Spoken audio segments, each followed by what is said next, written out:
Students, आपका फिर से स्वागत है आपके प्यारे से यूट्यूब चैनल सर्फ क्लासेस में। पिछली क्लास में हम लोग क्लास 10 साइंस का चैप्टर धातु तथा अधातु को स्टार्ट किए थे, जिसमें हम लोग कुछ बेसिक्स को पढ़े थे। आज की क्लास में हम लोग उससे आगे चीज़ों को पढ़ेंगे। कल क्या पढ़े थे उसको पहले हम लोग रिकैप कर लेते हैं। आपको बताया था कि इस चैप्टर में आपको पढ़ने पर क्या क्या आपको सीख मिलेगी, क्या क्या आप इस चैप्टर में पढ़ेंगे, लर्निंग ऑब्जेक्टिव्स क्या क्या है, उस चीज़ को हम लोग डिस्कस किए थे।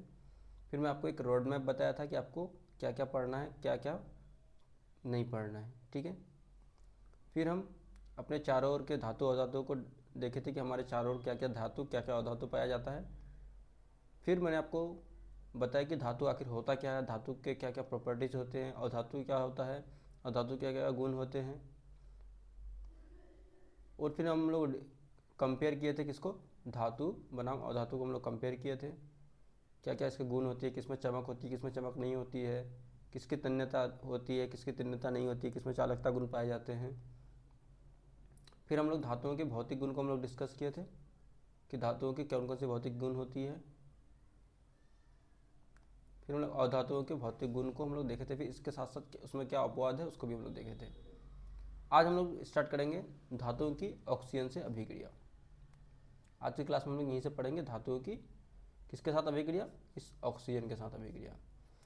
धातु कोई भी धातु है जब किसी ऑक्सीजन से अभिक्रिया करता है, यानी जब धातु किसी भी ऑक्सीजन से जब अभिक्रिया करता है तो हमें क्या देता है, हमें देता है वो धातु, जो भी धातु रहेगा वो धातु ऑक्साइड।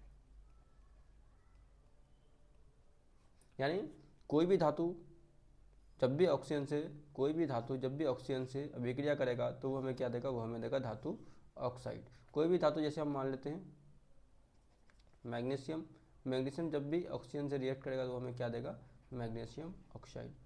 एल्युमिनियम है, ऑक्सीजन से रिएक्ट करके हमें क्या देगा, एल्युमिनियम ऑक्साइड। सोडियम है, ऑक्सीजन से रिएक्ट करके हमें क्या देगा, sodium oxide. Clear. Magnesium oxygen से रिएक्ट करके मैग्नीशियम ऑक्साइड देगा, एल्युमिनियम ऑक्सीजन से रिएक्ट करके एल्युमिनियम ऑक्साइड देगा, सोडियम ऑक्सीजन से रिएक्ट करके सोडियम ऑक्साइड देगा। अब बात करते हैं ये जो हमें देता है, ये जो धातु ऑक्साइड होता है, ये जो धातु ऑक्साइड होता है, ये धातु ऑक्साइड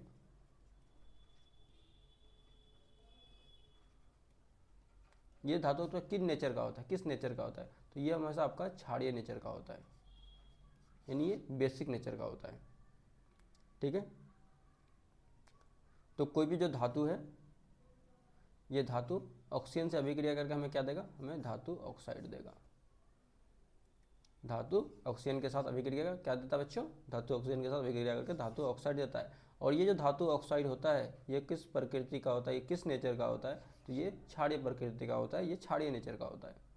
जैसे एक एग्जाम्पल दिया आपका, सोडियम ऑक्सीजन से रिएक्ट करके क्या देता है, सोडियम ऑक्साइड बनाता है। और सोडियम जो है वो क्या करती है, वो हवा में तेजी से जलकर क्या देती है, सफ़ेद ऑक्साइड बनाता है। वहीं मैग्नीशियम ऑक्सीजन से मिलकर मैग्नीशियम ऑक्साइड बनाता है, और ये क्या है, बहुत तेज चमकदार सफ़ेद लौ के साथ जलता है।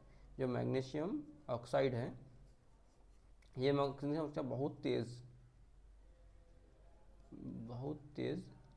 सफ़ेद लौ के साथ जलता है। बहुत तेज सफ़ेद लाइट होगा इसमें, तो इसीलिए हम लोग इसका यूज़ कहाँ करते हैं, इसीलिए हम लोग इसका यूज़ करते हैं कैमरे वगैरह, फोटोग्राफी में जब हम लोग यूज़ करते हैं, आप देखे होंगे फोटोग्राफी हम लोग काफ़ी लाइट के लिए हम लोग इसमें फ्लैश के रूप में फोटोग्राफी में यूज़ करते हैं। किसके लिए, फ्लैश के लिए। क्लियर। जब एल्युमिनियम ऑक्सीजन से रिएक्ट करता है तो यहाँ एल्युमिनियम ऑक्साइड बनाता है, और ये क्या करती है, एल्युमिनियम पर जो बनी ऑक्साइड होती है एल्युमिनियम पर जो ऑक्साइड बनी होती है वो धातु को क्या करती है, आगे से संचारण से बचाती है। वहीं आयरन जब ऑक्सीजन से रिएक्ट करता है तो वो बनाता है आयरन ऑक्साइड। और लोहा को जब, इस आयरन को जब हम लोग तेज़ गर्म करने पर ये क्या करती है, ये चिंगारी के साथ काला ऑक्साइड बनाता है। जिसको हम लोग गर्म करते हैं, गर्म नहीं तेज़ गर्म करते हैं, तो ये क्या करता है, ये चिंगारी के साथ जलकर क्या करता है, काला ऑक्साइड देता है हमें। समझ आ ली बबुआ। ये तो ठीक है। ये सारे के सारे धातु, मैं तो बोलते सारे के सारे धातु ऑक्सीजन के साथ अभिक्रिया करके क्या देते हैं, ऑक्सीजन के साथ अभिक्रिया के हमें देते हैं वो धातु ऑक्साइड। लेकिन लेकिन लेकिन लेकिन इसमें भी अपवाद है। इसमें अपवाद क्या है, इसमें अपवाद ये है कि धातु में गोल्ड यानी सोना और कौन, प्लेटिनम है, ठीक है, ये दोनों है, यानी Au और Pt, ये दोनों क्या करती है, ऑक्सीजन के साथ अभिक्रिया नहीं करती है। क्लियर में पॉइंट। तो इसमें इसका अपवाद क्या होगा, इसका अपवाद ये होगा कि सोना और प्लेटिनम यानी गोल्ड और प्लेटिनम ये दोनों ऑक्सीजन के साथ अभिक्रिया नहीं करता है। Clear my point.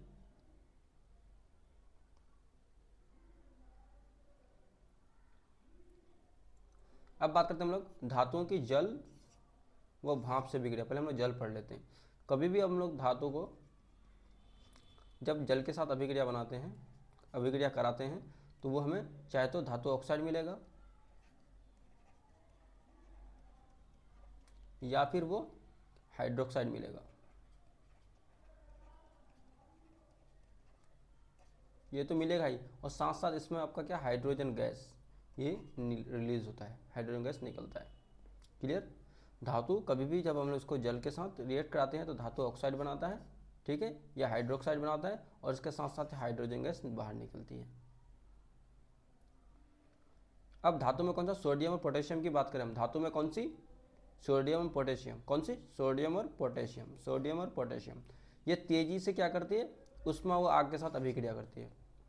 फिर से मैं रिपीट कर रहा हूँ, सोडियम और पोटेशियम ठंडे, देखिए ये वाला पॉइंट किसके, ठंडे जल की बात है, यहाँ भाप से हम कर रहे हैं, यहाँ पानी से और यहाँ भाप से। तो सोडियम और पोटेशियम क्या करती है, ठंडे जल के साथ तेजी से उष्मा व आग के साथ क्या करती है, अभिक्रिया करती है।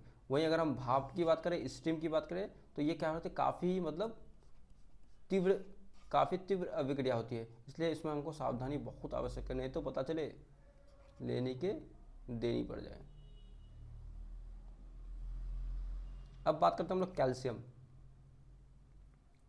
कैल्शियम को जब अगर हम लोग ठंडे जल के साथ अभिक्रिया कराते हैं तो इसमें क्या करते हैं, धीरे धीरे बुलबुले बनते हैं जो हमें तैरता हुआ दिखाई देता है। वहीं अगर जब हम इस कैल्शियम को भाप के साथ अभिक्रिया कराते हैं तो ये काफ़ी तेज अभिक्रिया होता है। अब बात करते हैं हम लोग मैग्नीशियम की। तो मैग्नीशियम को जब हम लोग ठंडे जल से अभिक्रिया कराते हैं तो ये जो अभिक्रिया होती है वो काफ़ी धीमी अभिक्रिया होती है। जैसे यहाँ ये अभिक्रिया काफ़ी तेज़ हो रही थी कैल्शियम का किसके साथ, भाप के साथ, उसी तरह यहाँ मैग्नीशियम का जो अभिक्रिया है ये काफ़ी धीमी होती है किसके साथ, ठंडे जल के साथ। लेकिन वहीं अगर हम लोग इस मैग्नीशियम को भाप के साथ अभिक्रिया कराते हैं तो ये काफ़ी तेज़ी से जलकर हमें क्या देता है, हमें देता है मैग्नीशियम ऑक्साइड, प्लस इसके साथ में हमारा हाइड्रोजन गैस बाहर निकलती है।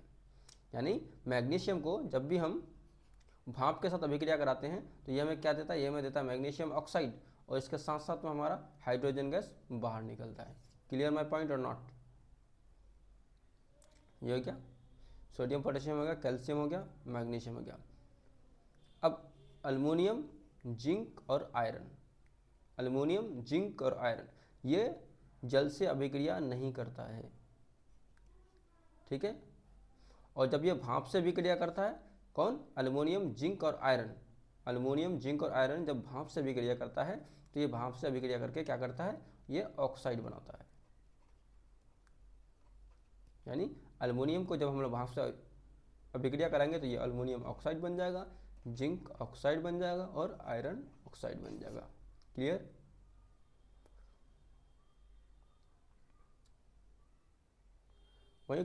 वहीं गोल्ड, सिल्वर, कॉपर, इन सब की अगर हम लोग अभिक्रिया कराते हैं ठंडे जल के साथ तो कोई अभिक्रिया नहीं होता है, और भाप के साथ भी कोई अभिक्रिया नहीं करता है। क्लियर। अब हम लोग धातुओं की अभिक्रिया कराएंगे किसके साथ, अम्लों से अभिक्रिया कराएंगे। जब भी धातु को हम लोग अम्लों से अभिक्रिया कराते हैं, धातु को जब भी हम लोग अम्ल के साथ अभिक्रिया कराते हैं तो हमें ये क्या देता है, हमें ये देता है लवण। क्लियर। धातु को जब भी हम लोग इस अम्ल के साथ अभिक्रिया कराते हैं, धातु को अम्ल के साथ अभिक्रिया कराते हैं तो ये हमें क्या देता है, ये हमें देता है आपका लवण। और इस लवण के साथ साथ कौन सी गैस बाहर निकलती है, ये आपकी हाइड्रोजन गैस बाहर निकलती है। क्लियर? फिर से मैं रिपीट कर रहा हूँ, धातु को जब भी हम लोग अम्ल के साथ अभिक्रिया कराते हैं तो ये हमें लवण देता है और साथ साथ में हाइड्रोजन गैस। जैसे यहाँ है जिंक तनु HCl से तेजी से अभिक्रिया कर रहा है और हाइड्रोजन गैस बाहर निकाल रहा है। और इस हाइड्रोजन गैस की आवाज़ कैसे निकलती है? ये पॉप साउंड होती है।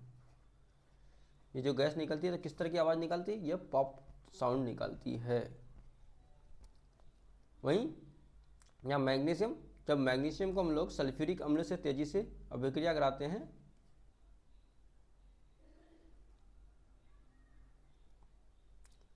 इसके साथ ये क्या करता है? तेजी से अभिक्रिया करता है।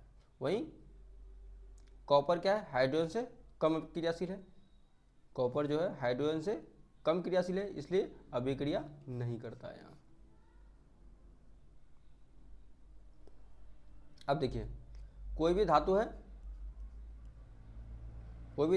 अम्ल से अभिक्रिया करके क्या करती है? वो लवण देती है, लेकिन साथ साथ में हाइड्रोजन गैस निकलती है। लेकिन इसमें भी एक अपवाद है, और ये अपवाद क्या है? ये अपवाद है कि जो नाइट्रिक एसिड है, जो नाइट्रिक अम्ल है यानी HNO3, ये क्या करती है? ये अभिक्रिया करने के बाद ये H2 गैस यानी हाइड्रोजन गैस नहीं निकालती है। इसीलिए हम इसको बोलते हैं यह क्या है? यह एक परबल ऑक्सीकारक है।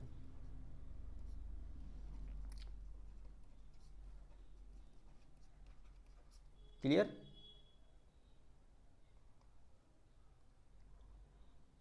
अब हम लोग बात करते हैं धातुओं की क्लोरीन व अन्य धातुओं से अभिक्रिया। धातुओं की किसके साथ? क्लोरीन के साथ तथा अन्य अधातुओं के साथ अभिक्रिया। जब ये क्या है? सोडियम धातु, इसको हम लोग क्लोरीन के साथ अभिक्रिया करते हैं तो ये हमें क्या बनाता है? Sodium chloride. जब भी हम लोग सोडियम को क्लोरीन के साथ अभिक्रिया करते हैं क्या बनाता है हमें? Sodium chloride. और ये सोडियम क्लोराइड कैसे बनता है? ये बनता है आपका इलेक्ट्रॉन स्थानांतरण द्वारा बनता है। यानी जब भी धातु क्लोरीन जैसे अधातु से अभिक्रिया करती है, यानी जब भी धातु कोई भी क्लोरीन जैसी धातु से अभिक्रिया करती है तो धातु परमाणु अपने क्या करते हैं?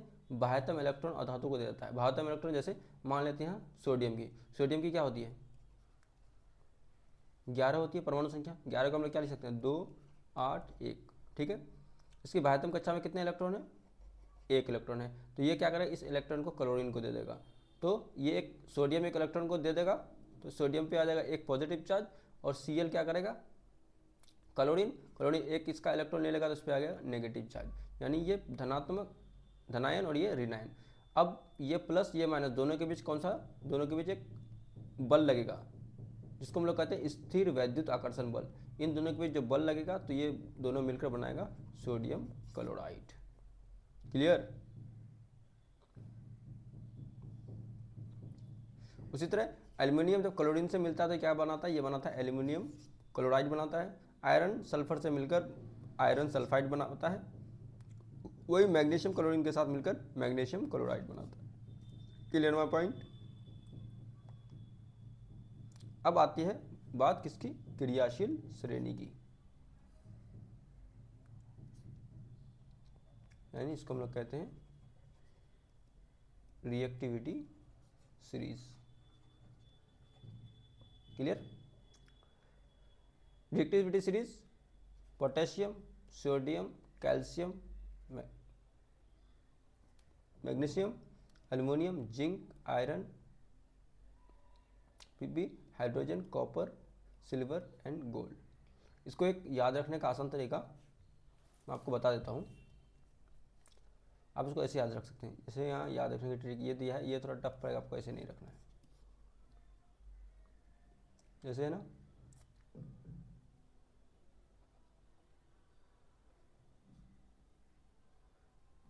कह दो से पोटेशियम किए हैं, कह दो ना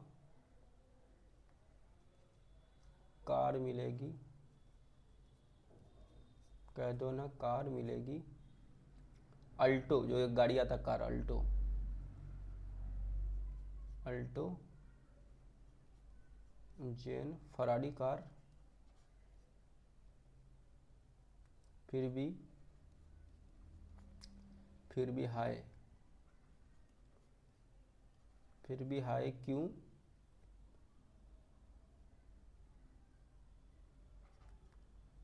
क्यों सिल्वर ऑडी।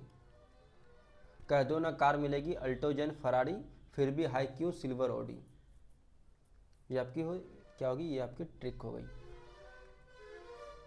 मैं इसको फिर से लिख देता हूँ।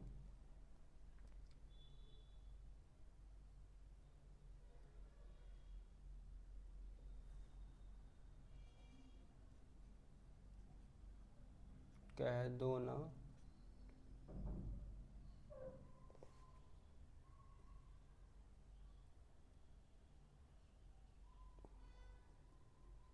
एक सेकेंड, मैं ब्लैंक स्क्रीन लेता हूँ।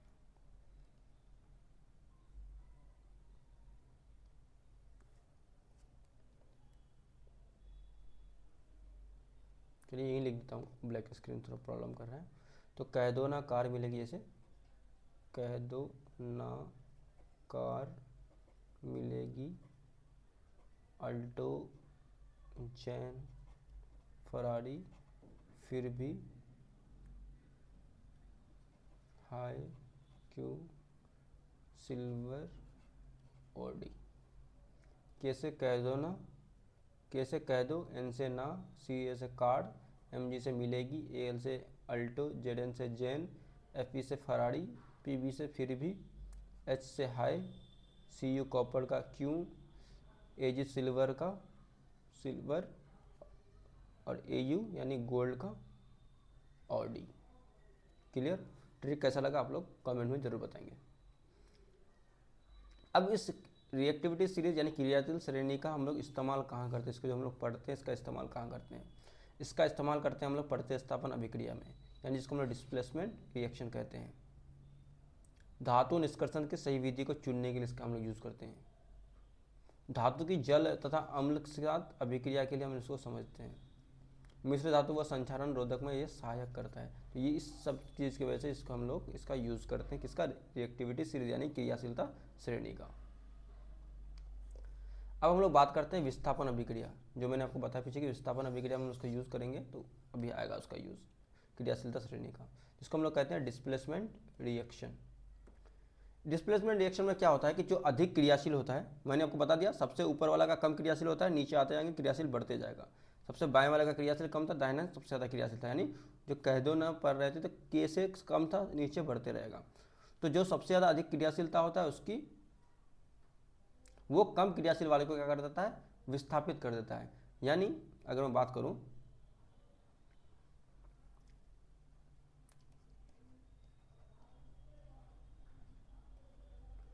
यहाँ क्या करेगा, यहाँ मैग्नीशियम का क्या है, क्रियाशीलता ज़्यादा है, तो ये मैग्नीशियम, और मान लेते हैं अगर सोडियम आएगा तो मैग्नीशियम क्या करेगा, इस सोडियम को रिप्लेस कर देगा। यानी अधिक क्रियाशीलता वाला कम क्रियाशीलता वाले को क्या कर देता है, विस्थापित कर देता है।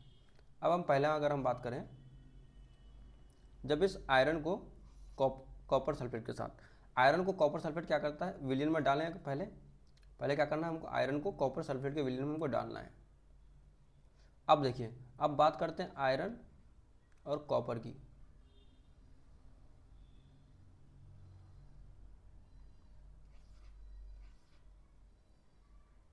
ठीक है, ये आयरन और कॉपर की। तो आयरन का क्या है, आयरन अधिक क्रियाशील है कॉपर से, क्योंकि कह दो ना कार मिलेगी अल्टो जेन फरारी, फिर भी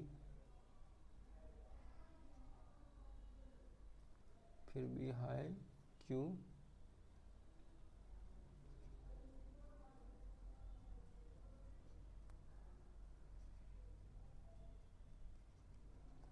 ठीक है। अब देखिए यहाँ क्या है, आयरन और कॉपर, कॉपर कहाँ है, कॉपर यहाँ है, आयरन यहाँ है, आयरन ऊपर है कॉपर नीचे है। तो आयरन क्या ऊपर है तो इसका ज़्यादा क्रियाशील होगा, क्या करेगा ये कॉपर को विस्थापित कर देगा। तो आयरन क्या है, कॉपर से अधिक क्रियाशील है, इसलिए उसको डिस्प्लेस कर देगा, मतलब विस्थापित कर देगा।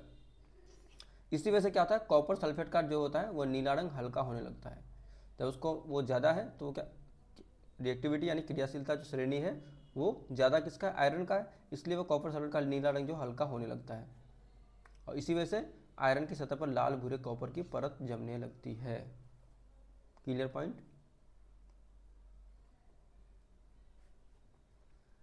अब तक हम लोग पढ़ रहे धातुओं की रासायनिक गुण। अब बात करते हैं हम लोग अधातुओं की रासायनिक गुण। अधातु जो है ऑक्सीजन से अभिक्रिया करके क्या बनाता है, अधातु ऑक्साइड। जैसे धातु ऑक्सीजन से अभिक्रिया करके क्या बनाता था, धातु ऑक्साइड बनाता था, उसी तरह अधातु ऑक्सीजन के साथ अभिक्रिया करके अधातु ऑक्साइड बनाता है। लेकिन उसका प्रकृति क्या था, धातु वाले का प्रकृति क्या था, धातु वाले का प्रकृति वो क्षारीय था। लेकिन अधातु जो होता है, अधातु ऑक्साइड, इसका प्रकृति क्या होता है, इसका अम्लीय होता है। क्लियर। अधातु ऑक्साइड अम्लीय प्रकृति का होता है, ये वाला। ये जल से अभिक्रिया, अधिकांश अधातु जल से अभिक्रिया नहीं करती है, वो जल को विघटित ही नहीं कर पाते हैं।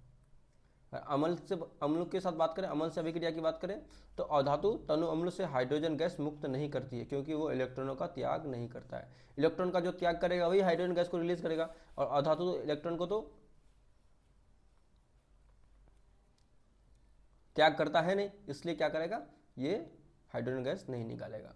अब हाइड्रोजन के साथ अगर हम लोग अधातु को अभिक्रिया करते हैं तो अधातु जब हाइड्रोजन के साथ मिलता है तो वो कौन सा बॉन्ड बनाता है, कौन सा यौगिक बनाता है, वो सहसंयोजक यौगिक बनाता है। क्लियर। अब बात करते हैं खनिज, अयस्क और निष्कर्षण की रूपरेखा। खनिज हम लोग किसको कहते हैं, हमारे जो भूपर्पटी है, हमारी जो पृथ्वी है, जो कई सालों से जैसे कई सालों से पहले से आदमी कोई है अंदर, तो बहुत सालों से बहुत सब चीज़ अंदर हम लोग जो कचरा वगैरह फेंक उग देते हैं, कुछ भी फेंकते हैं जो मिट्टी के नीचे पहुंचता है।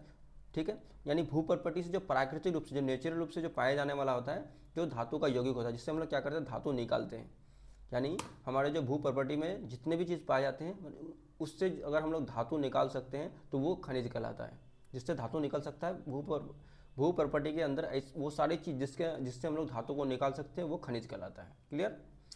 उन खनिजों में से, उन सारे खनिजों में से जिसमें धातु को ज़्यादा से ज़्यादा हम लोग प्रॉफिट में, ज़्यादा से ज़्यादा लाभ में, ज़्यादा से ज़्यादा मुनाफे में अगर निकाल सकते हैं, जिन जिन खनिजों से हमारे अधिक मुनाफे में हम लोग धातु निकाल सकते हैं। अब ऐसा नहीं कि कोई सा हम लोग खनिज ले रहे हैं, उससे धातु थोड़ा ही निकलना, ज़्यादा खर्चा ही पड़ रहा है निकालने में, तो वो और नहीं कहलाएगा, वो अयस्क नहीं कहलाएगा।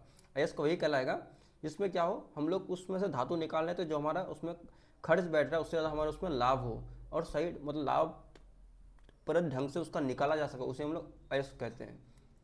तो ये था आपका खनिज, ये हुआ आपका अयस्क। अब बात करते हैं हम लोग गैंग की। तो अयस्क में जो होती है, हम लोग अयस्क यानी ओर में होता है, तो और कोई भी एक और हुआ तो उससे हम लोग जो निकालते हैं सारे के सारे धातु नहीं होते, उसमें जो कुछ पार्ट धातु होता है, बाकी सब क्या होता है, उसमें अशुद्धि पाई जाती है, इम्प्योरिटीज़ पाई जाती है। तो अयस्क में जितने सारी अनुपयोगी, जो हमारी ज़रूरत की नहीं है, जो हमारी जैसे मिट्टी, रेत वगैरह होती है, उस जो सारी अशुद्धियाँ, उसे हम लोग गैंग कहते हैं। क्लियर। तो यह था आपका खनिज, ये अयस्क और ये गैंग। अब कंसंट्रेशन ऑफ ओर यानी अयस्क का समृद्धिकरण। अब अयस्क का समृद्धिकरण मतलब क्या होता है कि अयस्क जो होता है उससे हम लोग क्या करते हैं, धातु निकालते हैं। तो पहले हम लोग धातु निकालने का हमें क्या करना होगा, जो हमारी अशुद्धियाँ हैं, जो हमारी इम्प्योरिटीज़ है, उसको हम अलग हटा देंगे तो हम क्या बच जाएगा, हमारा धातु बच जाएगा। तो उसके भी अलग अलग तरीके होते हैं, अलग अलग से तरीके होते हैं, उसे ही हम लोग कहते हैं कंसंट्रेशन ऑफ ओर। यानी अयस्क से अशुद्धियों को हटा देना और उससे धातु निकालना ही क्या कहलाता है, वो अयस्क का समृद्धिकरण कहलाता है। अब बात करते हैं हम लोग कौन कौन सा प्रोसेस होता है। एक प्रोसेस होता है तलहटी धोवन, जिसको हम लोग हाइड्रोलिक वॉशिंग कहते हैं। इसमें क्या होता है, इसमें होता है कि जल की, जैसे हम लोग अयस्क को ले लेते हैं और जल की धारा में ऐसे उसको पानी के नीचे हल्का सा डुबो देते हैं, और उसमें जो जल का जो बहाव होता है उसके साथ साथ जो इम्प्योरिटीज होते हैं वो बह कर चले जाते हैं, और जो हमारा वजनदार रहता है वो नीचे बैठ कर रहता है। कभी कभी आप मिट्टी में देखे होंगे, कभी रील्स वगैरह में भी आप देखे होंगे कि कैसे सोना वगैरह निकालता है, जैसे कुछ मिट्टी है उससे हम लोग मिट्टी के साथ साथ सब निकाल लिए, उसको एक ऐसा जो होता है वो क्या बोलते हैं उसको, लोहा का होता है, उसमें डाल लेते हैं बर्तन में से, और उसको पानी में हल्का सा तिरछा करके डुबाते हैं। वो क्या करता है, पानी के साथ साथ वो जो इम्प्योरिटीज होती है वो निकल जाती है, जो हमारा धातु होता है वो नीचे बैठ जाता है। उसे हम लोग कहते हैं तलहटी धोवन, जैसे हाइड्रोलिक वॉशिंग करते हैं। दूसरा होता है चुंबकीय पृथक्करण यानी मैग्नेटिक सेपरेशन। हम लोग क्या करते हैं, जो हमारे चुंबकीय अयस्क होते हैं, देखिए एक होता है अयस्क, एक होता है उसमें गैंग, यानी उसमें इम्प्योरिटीज़। तो हम लोग क्या करते हैं, जो चुंबक के अयस्क होते हैं उसमें हम लोग चुंबक को डाल लेते हैं, तो चुंबक के थ्रू से वो क्या अयस्क जो हमारे होते हैं वो आ जाते हैं, और जो अशुद्धियाँ होती है वो नीचे रह जाती है, फिर उसको हम लोग अलग कर लेते हैं। अब बात करते हैं हम लोग झाग पलवन विधि यानी फ्रॉथ फ्लोटेशन। इसमें क्या होता है, इसमें सल्फाइड अयस्कों के लिए तेल व झाग के अयस्क के कण ऊपर तैरते हैं। जैसे होता है ना, आपका तेल पानी में मिलाएंगे तो अलग अलग तैरेगा, तो उस तरह अलग अलग तैरते हैं, जिससे हम लोग उसको क्या करते हैं, आसानी से उसको छांट लेते हैं। And last one is leaching, जिसको हम लोग कहते हैं निच्छालन। इसमें क्या होता है, इसमें जो रसायन से अयस्क जो होता है उसमें केमिकल्स मिलाकर उसको घोल बना देते हैं, जिससे क्या होता है शुद्ध धातु यौगिक अलग हो जाता है। जैसे इसमें कैसे क्या निकालते हैं हम लोग, एल्युमिनियम को निकालते हैं बॉक्साइट से। बॉक्साइट क्या है, एक ओर्स है, यानी ये क्या है, अयस्क है। अब बात करते हैं हम लोग संचारण की। संचारण इसको हम लोग कोरिजन कहते हैं, या फिर जंग, इसको हम लोग रस्टिंग कहते हैं। जब धातु की सतह जंग, देखिए कोरिजन क्या हुआ, जब सारे धातु की बात करें तो वहाँ संचारण, लेकिन जब हम सिर्फ लोहा की बात करेंगे तो वहाँ जंग लगना। ये बात आप ध्यान रखिएगा, जब हम सारे धातु की बात करते हैं तो वो संचारण यानी कोरोजन, लेकिन जब हम सिर्फ उन धातु में से सिर्फ लोहा की बात करेंगे तो वो जंग लगना यानी रस्टिंग होगा।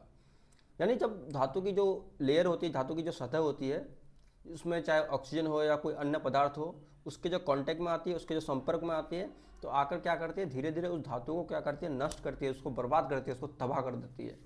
तो जब धातु की सतह से कोई भी नमी, चाहे ऑक्सीजन हो या कोई भी पदार्थ हो, वो उसके कांटेक्ट में आती है, तो क्या करती है, धीरे धीरे उस धातु को क्या कर देती है, वो नष्ट कर देती है। तो इसे ही हम लोग क्या कहते हैं, इसे ही हम लोग संचारण कहते हैं। लेकिन लेकिन लेकिन लोह में लगने वाले, यानी लोहे में लगने वाले संचारण, जो लोहा में जो संचारण लगता है उसे स्पेशल हम लोग क्या कहते हैं, उसे हम लोग जंग या रस्ट कहते हैं। Clear my point. अब जंग कब लगती है, जब जंग तभी लगेगी जब ये दोनों चीज़ रहेगा, चाहे नमी रहेगा, यानी नमी का मतलब जल की उपस्थिति, चाहे मिट्टी वगैरह में रखते हैं तो मिट्टी क्या, मिट्टी में तो पानी पाया जाता है, चाहे वो जल की हल्की सी अवस्था क्यों ना हो, चाहे वो अगर उसको नमी मिलेगा या फिर वो हवा, यानी हवा ऑक्सीजन की उपस्थिति में, दोनों में से अगर एक भी सिर्फ अगर हवा लगेगा तब भी उसमें जंग नहीं लगेगा, या फिर सिर्फ नमी रहेगा फिर भी जंग नहीं लगेगा। जब तक दोनों नहीं रहेगा तो उसमें जंग नहीं लगेगा। जंग लगने के लिए आपका नमी भी होना चाहिए और ऑक्सीजन भी होना चाहिए। दोनों में से एक गायब होगा तो इसमें क्या आएगा, इसमें जंग नहीं लगेगा, दोनों के दोनों होने चाहिए। अब इसमें क्या क्या इफेक्ट होता है, क्या क्या इससे हमें हानि मिलती है।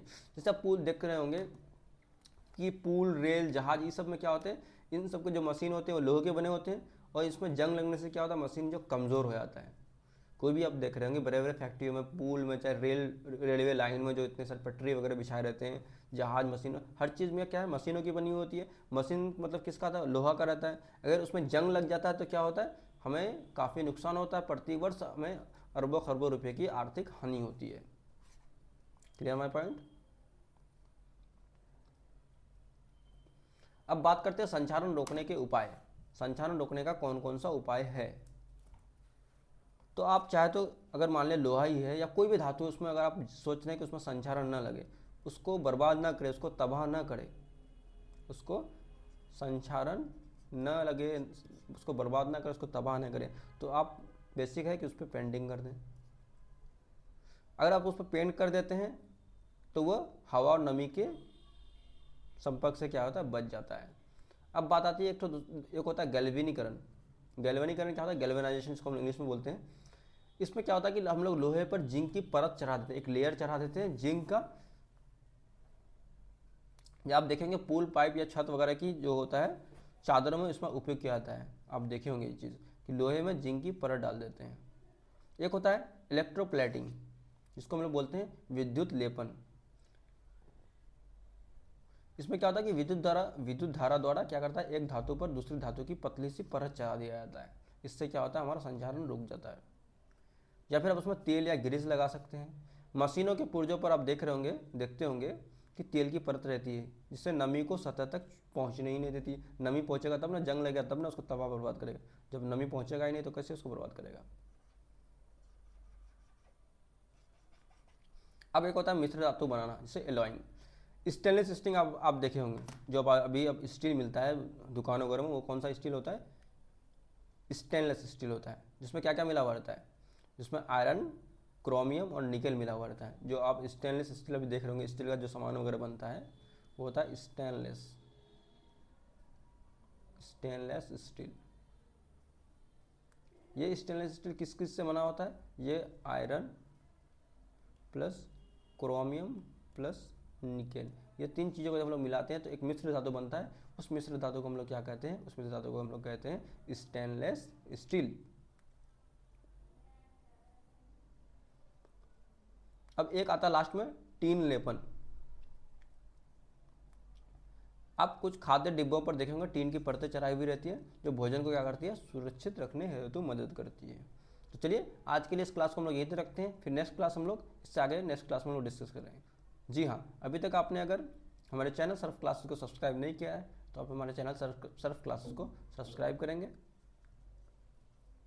और इस वीडियो को अपने दोस्तों के साथ शेयर करेंगे और वीडियो को लाइक कर देंगे।